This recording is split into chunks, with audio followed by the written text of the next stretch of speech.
भक्त त्रिलोचन की रसोई संभालने स्वयं विट्ठल को बालक बनकर क्यों आना पड़ा? महाराष्ट्र में भक्त हुए श्री त्रिलोचन जी परम संत सेवी श्री पंडरीनाथ भगवान के चरणों में ही रहते थे। पति पत्नी दोनों निवास करते थे, उनके कोई संतान नहीं थी, इसलिए उन्होंने जीवन भर क्या नियम अपनाया कि जो भी धन आदि उनके पास था, जो भी वैभव था, उन्होंने वो पंढरपुर आने वाले वैष्णवों की सेवा में खर्च करने का उसका मन बनाया कि यहाँ इतने दर्शनार्थी आते हैं, सबका भोजन प्रसादी सामग्री हमारे घर में बना करेगी। तो श्री त्रिलोचन जी पंढरपुर आने वाले दर्शनार्थियों को घर बुला करके प्रेम से भोजन पवाते थे, और जितने भी दर्शनार्थी दर्शन करके पंढरपुर से जाते थे वो अन्य संतों को कह देते, बोले कहाँ जा रहे हो? बोले पंढरपुर जा रहे हैं। बोले भैया पंढरपुर जा रहे हो तो त्रिलोचन जी के यहाँ जाना, उनके यहाँ भोजन प्रसादी बहुत बढ़िया संतों के अनुकूल बनाते हैं। बड़ी ख्याति हो गई महाराज जी, अब तो जितनी भीड़ पंढरपुर विट्ठल मंदिर में उतनी भीड़ त्रिलोचन जी के घर के बाहर संतों की, दर्शनार्थियों की, सब प्रसाद पाने के लिए जाते। त्रिलोचन जी और उनकी पत्नी बड़े प्रसन्न कि इतनी संतों की सेवा हम कर पा रहे हैं, ये हमारा सौभाग्य है। धीरे धीरे दोनों वृद्ध अवस्था को प्राप्त हो गए, दोनों वृद्ध हो गए तो अब इतनी सामग्री बना नहीं पाते, कोई सेवक नहीं था, स्वयं बनाते थे पति पत्नी मिलकर। अब तो ऐसा हो जाता कभी कभी दाल लग जाती, जल जाती, रोटियां सेकते तो रोटियां जल जाती। वृद्ध अवस्था, थक भी गए थे बहुत ज्यादा, तो प्रसाद पवाते तो थे, संत जन बेचारे प्रेम से स्वीकार तो करते, पर अब स्वाद नहीं होता था तो बेचारे जैसा था उसको पाते, थोड़ा बहुत पा करके चले जाते। धीरे धीरे संतों का आगमन अब कम होने लगा। त्रिलोचन जी इस बात से बड़े परेशान हो गए, बोले भैया संत हमारे घर से आना बंद हो गए, हम क्या करें? त्रिलोचन जी ने बाहर लिख दिया कि भाई संत सेवा के लिए सेवक की आवश्यकता है, यदि कोई सेवा भावी सेवा करना चाहता है तो भीतर आके संपर्क करे। अब ये बोर्ड पढ़ लिया हमारे श्री पंडरीनाथ भगवान ने, और श्री विट्ठल भगवान एक छोटे से बालक का रूप धारण करके त्रिलोचन जी के यहाँ पहुँच गए। त्रिलोचन जी के यहाँ पहुँचे, त्रिलोचन जी बैठे थे। बोले साहब जी आपने बाहर लिख रखा है संत सेवा के लिए यदि कोई इच्छुक हो तो भीतर आके संपर्क करे, मुझे सेवा करनी है। त्रिलोचन जी और उनकी पत्नी देखे, बोले कितना छोटा सा बालक है, कितना प्यारा है, ये तुम्हारे माता पिता नहीं है? बोले होंगे तो पता नहीं, मुझे तो पता नहीं, मैंने कभी देखा नहीं अपने माता पिता को, मैं अकेला ही हूँ, ना मेरे कोई भाई है, ना कोई मेरे मित्र है, ना मेरे कोई बंधु है, ना मेरे माता पिता, मैं अकेला ही हूँ। त्रिलोचन जी की पत्नी को तो इतनी दया सी आ गई, अरे राम राम बेचारा अकेला बालक, अच्छा चलो ठीक है तुम यहाँ सेवा कर लेना, लेकिन कुछ नियम है उनको सुन लो। सबसे पहले तो अपना नाम बताओ, तुम्हारा नाम क्या है? विट्ठल भगवान ही थे, वो तो छोटे से बालक के रूप में गए थे। बोले मेरा नाम है अंतर्यामी। त्रिलोचन जी बोले नाम सुन करके तो ऐसा लगता है जैसे सच में अंतर्यामी है क्या? अच्छा बेटा अंतर्यामी सेवा करोगे? बोले ये सेवा करना तो मेरा जन्म जन्मांतर का काम है, मैं यही तो करता हूँ, संतों की सेवा करना, वैष्णवों की सेवा करना, भक्तों की रक्षा करना, ये मेरा जन्म सिद्ध अधिकार है, मैं इसी के लिए ही आता हूँ। त्रिलोचन जी और उनकी पत्नी एक दूसरे का मुख देख करके बोले नेक सा बालक है लेकिन बोलता कैसे? ठाकुर जी तो सत्य बोल रहे थे। बोले अच्छा सुबह एक सब्जी बनानी पड़ेगी, दाल बनानी पड़ेगी, और हमारे यहाँ लगभग 100-150 संत आते हैं, उनके हिसाब की रोटी बनानी पड़ेगी, और सब बेटा तुमको करना पड़ेगा, हम थोड़ा बहुत सहायता कर देंगे,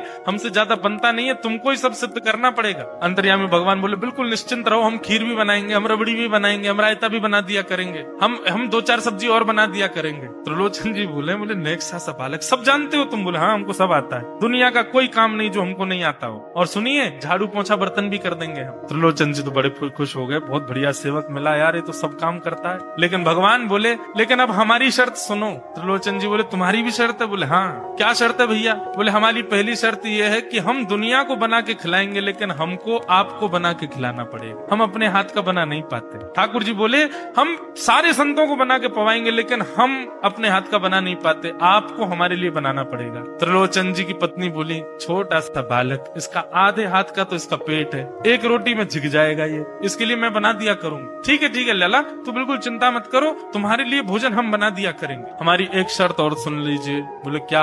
हम कितना भी खाएं हमको टोकना नहीं कभी, इतना क्यों खा रहे हो? त्रिलोचन जी बोले भैया हम क्यों टोकेंगे, तुम बढ़िया 2-3 रोटी खा लिया करना। बोले 2-3 रोटी तो हमारी दाढ़ में छुप जाती है कहीं पर, हम तो प्रेम से पाते हैं, बस आप लोग ये नियम याद रखना, आप कभी ये मत कहना कि इतना क्यों खा रहे हो। और सुनिए एक बात, अगर हमारे सामने कही तो अपराध बनेगा ही, आपका नियम टूटेगा ही, किसी और से जाकर करके यदि आपने कह दिया कि बहुत खाता है, क्या बताएं, तो हम उसी दिन अंतर ध्यान हो जाएंगे, उसी दिन आपका घर छोड़ के चले जाएंगे। पर दूरते रहना सेवक। त्रिलोचन जी बोले हम क्यों कहेंगे भैया, हम तो कभी नहीं कहेंगे, हम दोनों तुमको वचन देते हैं, तुम प्रेम से रहो, सबका सेवा करो, हम कभी नहीं कहेंगे कि इतना खाता है। भगवान बोले तो ठीक है, फिर कल से सेवा शुरू। अगले दिन महाराज त्रिलोचन जी और पत्नी उठे सवेरे ब्रह्म मुहूर्त में, देखा तो महाराज भीतर ही ठाकुर जी बढ़िया अपनी कमर कस करके, सिर पर ढांटा बांध करके, मुंह पे कपड़ा लगा करके और कढ़ाई में लिए चला रहे हैं, बना रहे हैं दाल, एक हाथ से दाल बना रहे हैं, फिर दौड़ के जाते हैं दूसरी कढ़ाई पे, वहां पर खीर बना रहे हैं, फिर कहीं जाते हैं वहां पूड़ी उछाल उछाल करके धर रहे हैं। त्रिलोचन जी और उनकी पत्नी देख रहे खड़े खड़े, अकेले ठाकुर जी सब बना रहे हैं। नेक्स्ट सा बालक 8 बजे से संतों की जमात आनी प्रारंभ हो गई, सुबह के समय हो गया। महाराज अकेले ही पत्तल लेकर के दौड़ते हैं, सारे संतों को पत्तल बांटे जाते हैं, फिर अकेले ही सामग्री लेकर के जाते हैं और लेकर के सबको बांटते हैं। त्रिलोचन जी कोई सामग्री लेके जाए तो ठाकुर जी बीच में ही आ जाते हैं, बाबूजी आप जाके बैठो, मैं बांट रहा हूँ ना, आप उठ के मत आओ, आप उठ के आओगे सब फैल जाएगा, मैं कर रहा हूँ ना सब। अकेले ठाकुर जी, अकेले अंतर्यामी भगवान सब कर रहे थे। और त्रिलोचन जी और उनकी पत्नी बड़े प्रसन्न, जय हो विठोबा, तेने तो भैया ऐसा लगे साक्षात तुम ही आ गए हो, कितनी कृपा हो रही है, देखो कैसा सेवक मिला है, हमें भली संतान नहीं दी ठाकुर जी ने, लेकिन ऐसा सेवक दिया है जिससे परिपूर्ण आनंद हो गया है। संतों की भोजन प्रसादी हुई, महाराज खूब प्रेम से सब संतों को पवाया, संत भी सब वाहवाही करके गए, बोले वाह त्रिलोचन जी आपके यहाँ खूब बार पाया, लेकिन आज जैसा प्रसादी हमने कभी नहीं पाई। त्रिलोचन जी बड़े प्रसन्न। सब संत चले गए, भगवान तुरंत पोंछा लिया है, पूरे फर्श को मार्जन कर दिया, सब बिल्कुल सारी दरी वरी समेट करके रख दी, सब पत्तल आदि सबको व्यवस्थित कराए, सारे बर्तन मांज करके धर दिए, सब बिल्कुल व्यवस्थित करके और आकर के ठाकुर जी सामने बैठ गए। मैया अब सेवा हमारी तो पूर्ण हो गई, अब हमारी पेट पूजा करो, अब आप लगो रसोई में, हमारे लिए बनाओ। वो तो इतने भाव में आ गए, अरे मेरे लाला मैं अभी बना के लाती। सुंदर सुंदर सब्जी बनाई, सुंदर रोटी बनाई, सुंदर खीर बनाई, थोड़ी थोड़ी एक एक दोना, दो दोना मान लो सब्जी बनाई, दो दोना खीर बना दी, 10-5 पूड़ी बना दी, ठाकुर जी की बढ़िया थाली लगाई, थाली लगा करके सामने धर दी। अंतर्यामी भगवान बैठ गए, प्रेम से पाने लगे, पाते जाए महाराज, वो तो खाते जाए, खीर उठा करके पी जाए, सब्जी उठा के पी जाओ, और लाओ मैया भूख लगी है जल्दी लाओ, 10 की 10 पूड़ी एक बार में चट और लेकर के आई, बेचारी देती गई, 10 की पूड़ी और धरवा ली, फिर उनको भी पा गए। और मैया ने इतनी सामग्री बनाई थी, बोले मैया भूख लगी है जल्दी जाओ, आटा मारो, फिर से सेको, बढ़िया लेके आओ सामग्री, आपसे हमने कही थी कि आपको हमको पवाना पड़ेगा। नहीं बेटा तू बिल्कुल बैठो रहे। अरे भैया मुझे तो लगी नेक्स्ट सो पेटया, कोई तो कुआ है पूरा, कितना डाल दो भरे कोई ना। महाराज आटा मारते मारते शाम हो गई, शाम तक ठाकुर जी पाते ही रहे, खूब पेट भर के पाया। महाराज एक आसन पर अखंड 4 घंटा बैठ करके भोजन किया, और भोजन करने के बाद ठाकुर जी बोले ठीक है सेठ जी अब आओ, लाओ तेल ले आओ, आपकी नक मालिश कर दूं, आपकी नक सेवा कर दूं, आप थक गए होंगे। त्रिलोचन में नहीं इसकी नहीं क्यों नहीं है, तेल लेकर के उनकी मालिश भी कर दें। इस प्रकार चले। त्रिलोचन जी की पत्नी बेचारी पहले दिन तो कुछ नहीं बोली, दूसरे दिन भी कुछ नहीं बोली, तीसरे दिन उसके मन में आया, बोले ये क्या कर लिया हमने, सुबह जितना भोजन बनना चाहिए उतना तो ये अकेला ही पाता है, सुबह संतों का ये बना देता, पर शाम को इसके लिए जितना बनता वो संतों के बराबर ही बैठता है पूरा। त्रिलोचन जी कहते नहीं तुमको याद नहीं, उसने कहा था कभी कहना नहीं ऐसा। बोले हाँ नहीं मैं ध्यान रखूंगी, नहीं कहना है। लेकिन अंतर्यामी भगवान तो खूब प्रेम से घर के सारे काम कर रहे हैं उनके। महीना 1.5 महीना बीत गया, खूब आनंद से सेवा चल रही थी। एक दिन त्रिलोचन जी की पत्नी पड़ोस में किसी के पास बैठी थी, तो पड़ोसी तो होते ही है सब घर के बात बोलने वाले, उन्होंने कहती बोले कि आपके घर में तो आजकल बड़ी खुशहाली आ गई है। त्रिलोचन जी को देखा, चेहरे पे कैसा तेज आ गया, लाल लाल टमाटर जैसे गाल हो गए उनके। बोले अरे वो आया है ना अंतर्यामी सेवक हमारा, बहुत सेवा करता है, प्रसादी वगैरह सब वही बनाता है, फिर मालिश करता है उनकी, बढ़िया बढ़िया उनके लिए जूस निकालता है, बढ़िया उनको सब भोजन पानी पवाता है, इसलिए इस वजह से त्रिलोचन जी बढ़िया।